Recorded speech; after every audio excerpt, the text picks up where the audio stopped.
大家好，大家听得到吗？现在，我们今天就是会请我们的 Noldus 原厂的人员来，就是 Tom 来跟我们介绍一下我们 Noldus 现在在人类的这一块市场上面一些比较先进的应用。对，那这些应用的话，就是在我们未来一些研究上面的话，都可以再扩充更大的一些议题。那像早期我们可能就是在台湾市场上面比较常听到的，就是我们已经销售很久的，像脸部表情辨识啊、face reader 跟一些行为观察的 observer 部分。那就是后续我们会比较扩充延伸的是延伸到一些跟一些综合性的研究相关的。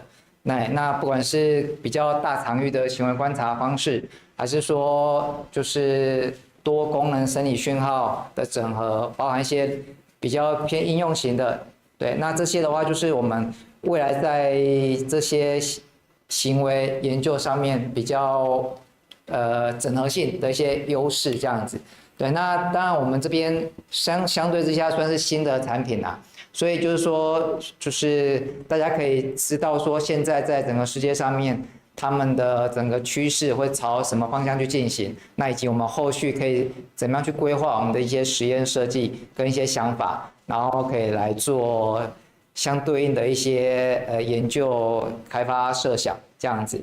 对，那所以我们可以知道说，现在原厂到时候他们的一些最新的就是产品的样式，那我们会有，因为毕竟这些东西我们除了一些介绍之外，我们也会有一些就是范例，对，那可以让大家知道。那随时如果说后续或者待会即时当下大家有任何问题的话，也可以再跟我们做一些询问。对，那因为我知道今天蛮多就是都是现场参与的，对，那现场参与的各位如果有需要的话，也都可以留言询问。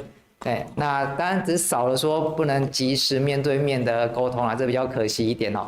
对，但不管如何，就是未来如果有进一步的需求，不管是对产品想要更进一步了解，还是说后续想要再继续就是有更多的想法，想要跟我们做分享的话，都可以再跟我们这边联系。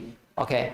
好，那总之我们就现在就是请我们的 Noldus 原厂的 Tom 来跟我们做产品的介绍，那以及后续的一些未来的进展，这样子。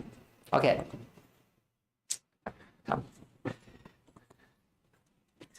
Hello, everybody. Thank you for joining our seminar and also for the nice introduction. My name is Tom Pudiel. I work for Noldus IT, and I'm gonna tell you something about behavior data and multimodal research today. Let me introduce myself first. I studied neuroscience at Utrecht University in the Netherlands. Then I also was a Noldus customer for some time, and that convinced me that it's a good idea to go into sales and join Noldus. I'm a channel manager at Noldus right now for a big part of Asia and also some other countries. I want to start with our company's mission. We are a software company that empowers researchers to get insights into behavior and to get a better understanding of behavior. That way we can improve human health and well-being. And we've done so for more than 30 years. And that has resulted in many scientific publications and new ways of collecting data and exploring human behavior. We have many customers around the globe, and also private corporate clients as well. So about today's topic, I'm gonna focus on a few things. which are why to measure behavior and quantify behavior in the first place, then why to combine different measurements. That means that's the topic of multimodal research. And then we will also touch on the current trends in behavior research and some technical challenges that also led us to develop our newest product, Noldus Hub. And then I will show you also some use cases and design decisions that we've made along the way. And let me start with this example. So you have a driver driving a car, and you want to know more about the experience of the driver. And the standard way to do it is to conduct a questionnaire or ask questions about that experience. How was the drive? Was it good? Was it bad? What do you think about it? How did you feel? All these kind of things. And questionnaires are very popular in psychology and many other fields, UX design, medicine, and other fields. So they are very easy to use, but they also tend to not capture the full experience. And we know that most people forget many parts of what they experience very quickly. So that means that questionnaires and self-reporting is also, it has some limitations, and it lacks context as well. Okay, and the alternative of that may be that you have the same experience, but now you are collecting data about that experience. You are collecting data about stress, how the driver feels, what kind of emotions the driver is showing, where the driver is looking, all these kind of things. And that way you are moving from asking to measuring. So let's talk about that, and let's talk about why is it a good idea to combine different measurements. So this is an example about skin conductance, and if you look at this peak tells you very little, because it can be a positive experience, it can be a negative experience. The only thing that you know is that there is a peak in skin conductance, which is a measurement about stress. So you need more context to explain it, because if somebody hurts me or physically gives me a punch or anything, then that's most likely a negative experience. On the other hand, if somebody gives me a hug, that may be a very pleasant, positive experience, but the peak may be the same. So this peak tells you very little without context. And then we can also focus on eye tracking, for example. And with eye tracking, what's really important to realize, that way you can study where the attention of your participants go. So you can understand where the person looked at, for how long that person looked at something, or perhaps also what was the first thing that that person looked at. Okay, and sticking with the example of driving, let's combine these two measurements of skin conductance and eye tracking. So combining attention and the measurement of stress. And if you combine them together, then you see that the peak can be explained by the attention, by measuring attention, because you know what happened in front of the driver and why he got scared, he or she got scared. And that way you can explain the peak of the physiological measurement, skin conductance. Okay, moving on. Another measurement that you can use is facial expressions. And I always say that facial expressions may show emotions, but it's more like a facade of your emotions. So I may not feel the same way inside as the emotions that I'm showing on the outside. So that's very important to realize. And if I play you this video, this guy looks very angry, and we also see here that there are some peaks, some increased emotions. But that guy is shouting, doing weird things, but we actually don't know what's going on just looking at the data. We at least need the video, and we also we need to understand the context of that experience to explain his emotions. So again, context really matters here. And I've already mentioned quite some measurements like eye tracking. You can also measure heart rate, another way to measure, that's also another way to measure excitement and the state of relaxation, skin conductance for measuring stress and anxiety, or facial expressions to measure emotions. So that's a lot of measurements that you can measure, but now think about how to combine them all. And that has always been a challenge. So in the last 20 years or so, there has been a technical development that has allowed to do eye tracking, and this technology has become more available and cheaper. So it got more popular. Same with the other measurements as well. So that created a lot of new possibilities.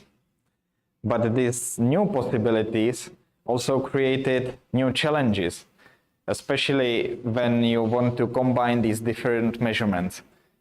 For example, doing eye tracking and measuring stress at the same time, or doing eye tracking and measuring emotions at the same time, because you need to think about how to combine the data, how to synchronize it, how to start your experiment at the same time.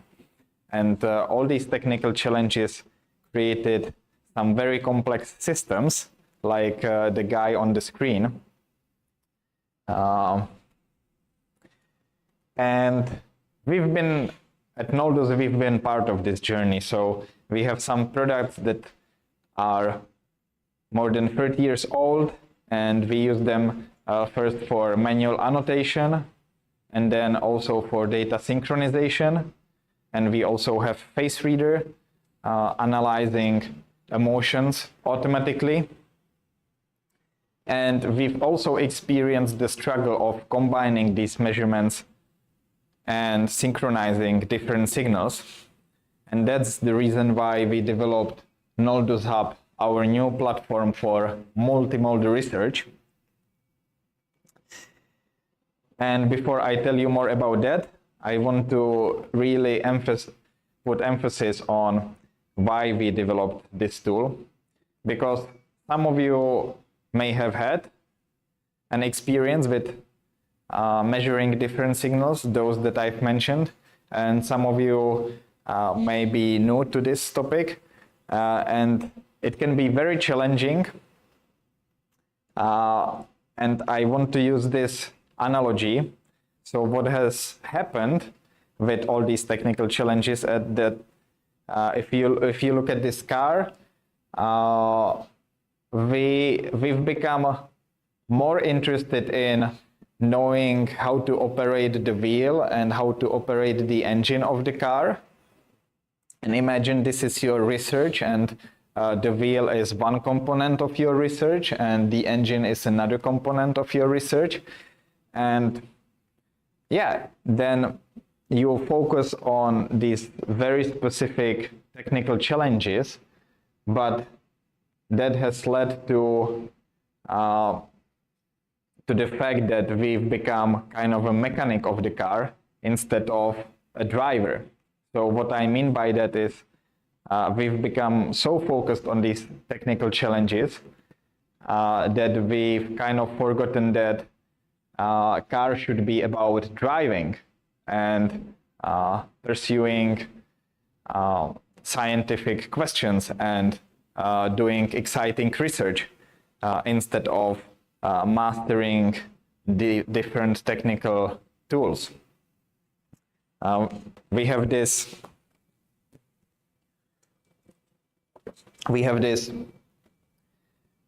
joke at the company that sometimes you need a PhD to do a PhD.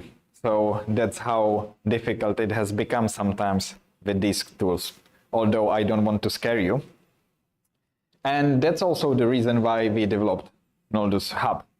So that's all-in-one platform for combining different behavior signals, and we can do all that automatically.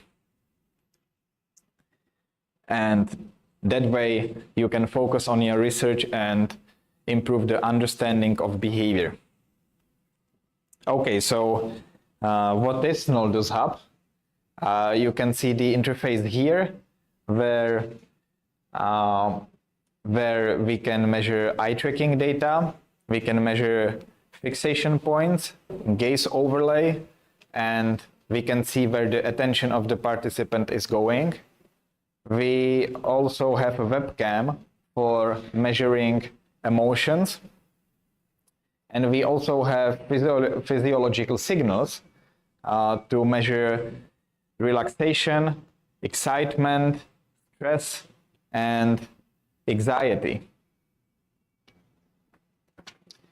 And another one that we have is workload that I want to explain now. Some of you may be familiar with workload, in other words, cognitive load. And that's a measurement, it's like the working memory of your brain. So if cognitive load goes up, that means that you are doing something which may be stressful or very demanding, and there are more inputs that are coming into your brain, and it's the more inputs, the more difficult to handle them, and that way your cognitive load goes up. And the opposite way, if you are doing something which is easy, your cognitive load will rather go down. Okay, so let's look at this example. This is Stroop task, the famous psychology experiment, where you have a color which is written. You have to say the color of the. You have to say the color which is on the screen, but it's written in a different color than what you have to say. So here you have to say blue, although it's written that it's black. And our participant did this experiment, and we measured cognitive load. And there are different rounds in this experiment, and each round you have a more challenging round, and these words go quicker and quicker, so it becomes more and more stressful and more difficult. And you can see that the cognitive load was very high at the beginning of the experiment, but it was mostly because this was like a new challenge to the participant. Then he got used to it, and then with each round there were some peaks of cognitive load going up again. And what we found out is, for example, that because we were able to measure facial expressions at the same time, I'm not saying that this is statistically this is based on any statistics, but you can clearly see that there is the pattern of the emotion being happy kind of corresponding with with the cognitive load going up, and also at the same moment we also have these kind of marks on the right side, and every time the participant made an error, he would smile later on in the experiment out of frustration perhaps, and at the same time the cognitive load went up as well. So that's an interesting finding, and also a proof why it may be important to combine different measurements and how it can be helpful in your research. These are some details about cognitive load, and what's also very exciting about it is that normally you can measure this by using EEG. So an EEG headset on your head, and then you measure brain activity, but we found a different way to do it. We can measure the size of the pupil, and then we can also take into account ambient light in the environment, correct for ambient light, and that way we can get a derived measurement of cognitive load. And the advantage of that is that it's less invasive. So you don't need to put anything on the participant, any extra device, and you just need to use the eye tracker that you already have, and voila, then you have another measurement right there. Okay, so this is a summary of all these things that you can measure with Noldus Hub. I will move on. Okay, let's talk about applications. What kind of research you can do with Noldus Hub.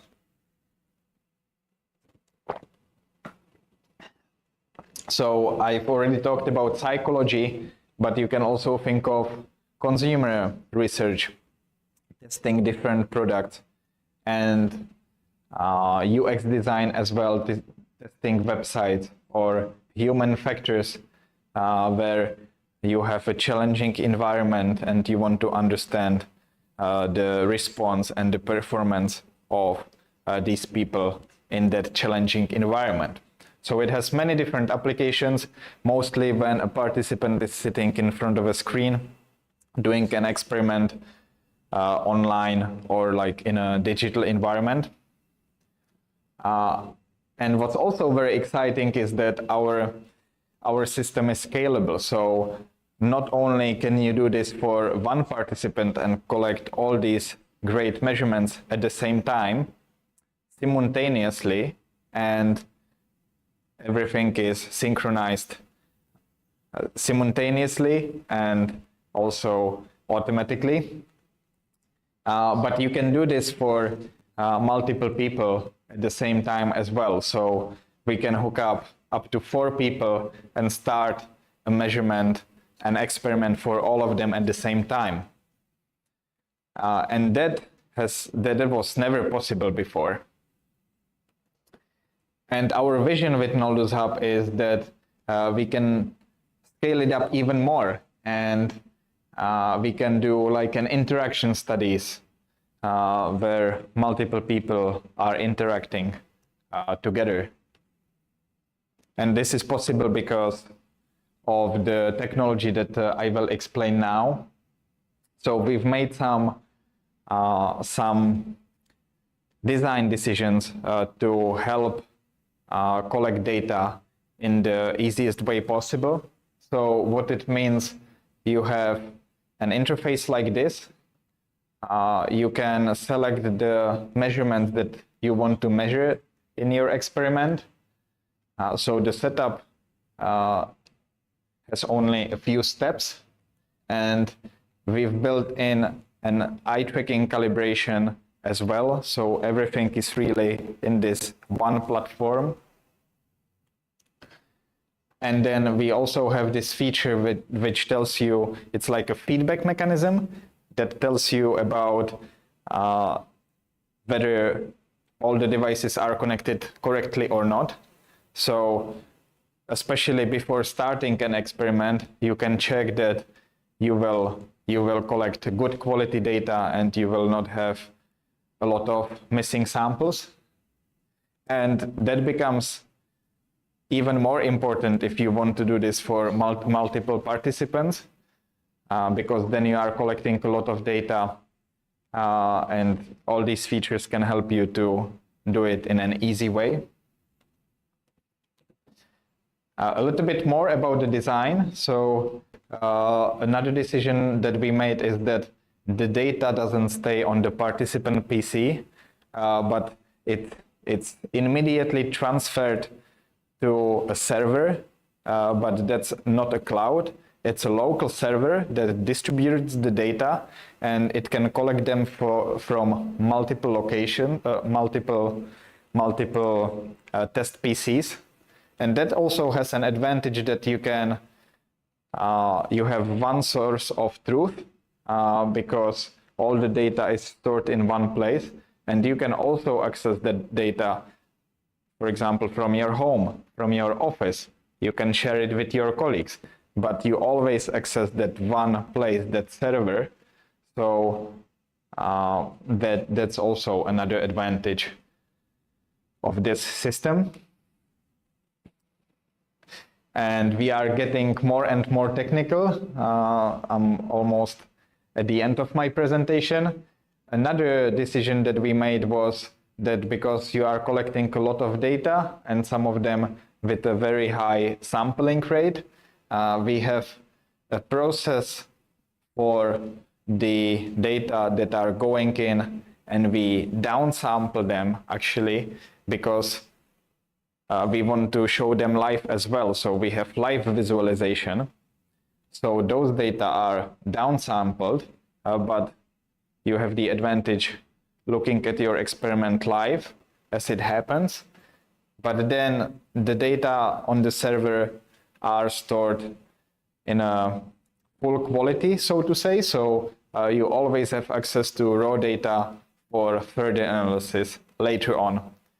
And also what's happening here, for example, I explained the measurement of cognitive load. So that's a derived measurement. So not only that we collect a lot of data at the same time, but we also pre-process them so you can further analyze them and they will be valuable to you.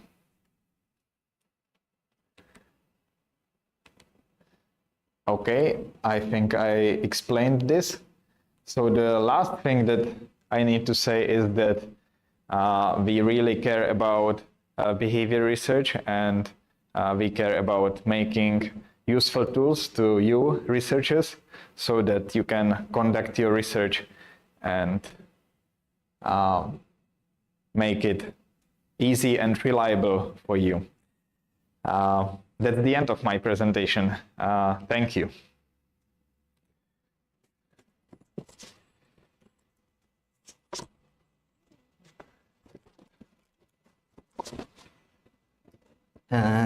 就是刚刚我们就是Noldus 原厂这边跟大家做就是这一系列行为观察或者说相关一些研究之后的一些比较广大的愿景这样子。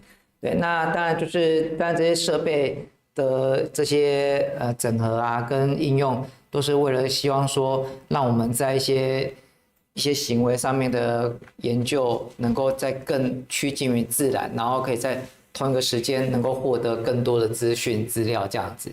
对，那当然目前这些设备就是因为毕竟要整合一些资讯嘛，所以等于是说刚刚也可以看到整个架构上面会比较着重在于是说一些比如说网络的一些设定架构的建制。那好处是说我们之后可以在远端，那比如说我们现在人在这边，那你们在你们座位前方，那你们座位前方只要有相关设备的话，我们这边就可以及时的收入到不只是一个受试者，我们可以同时收入到2个、3个受试者的一些资讯，可以同时整合进来。